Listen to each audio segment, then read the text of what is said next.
You're likely watching this video because you're at an important crossroads in your career. As a corporate leader, you probably spend the majority of your waking hours working, so of course you'd want to find a role and or a career that's going to be fulfilling and one that you're going to look forward to as you wake up in the morning instead of cause you stress. The good news is there's one that's out there, and the fact that you're watching this video and taking the time to research says to me that you're willing to put in the time and effort to find something that really lights you up. So let's help you get there. My name is Amy Sanchez. I'm an executive career and leadership coach. I've worked with hundreds of professionals and corporate leaders just like you and helped them find fulfilling steps in their career. I also went through this journey personally. I spent the first 13 years of my career in sales and marketing for big healthcare companies, and then had some critical things happen to me on a personal level that motivated me to make a career pivot. And I love what I do now. So what I'm about to share with you is a snippet of the process that I take my clients through, but it will start to get your wheels turning. So the very first thing to do is make a list. Make a list of the things that you must have in your next role, and a list of the things that you must not have in your next role. Start to get clear on what you want to attract as you think about your next role. Once you've gone through this exercise, the next one is a little trickier. Think about what your top strengths are and think about what some of your weaknesses are. Now, these weaknesses are likely things that just drain your energy when you think about doing them. We call these opportunities for improvement in the corporate world, but we're going to call them weaknesses here because they're things that you don't want as much in your next role because you really want to cater to your strengths.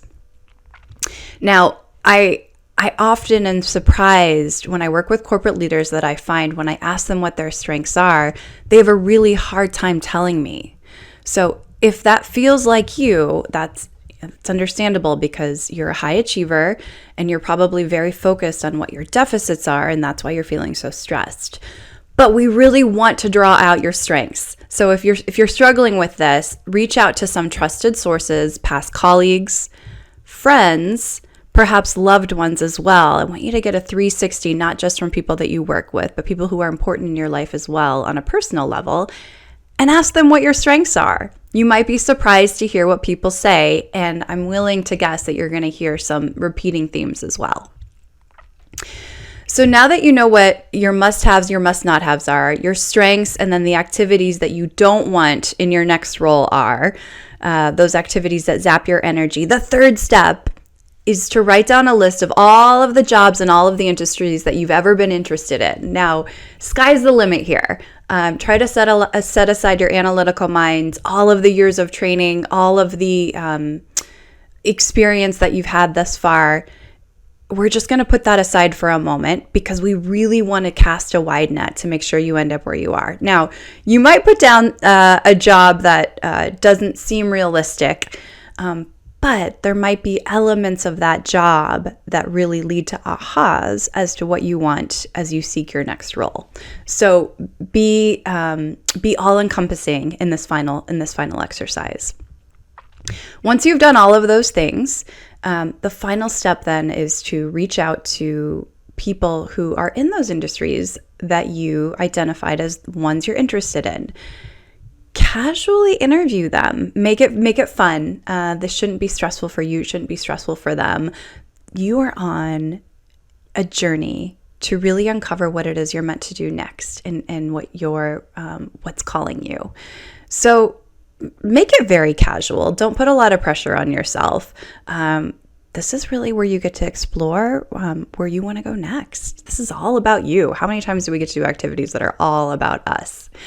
So really understand what the ins and outs of each one of those roles are, and pay attention not only to your cognitive response to the answers that you get, but the way your body feels as you hear about this. You know when you've gotten really excited about something in the past, whether it be somebody that you met that you knew you wanted in your life, another job that you interviewed for that you really liked. You're going to feel those feelings come up. You're going to feel those sensations in your body, and you're cognitively going to know, ooh, yeah, I'm on the right track here.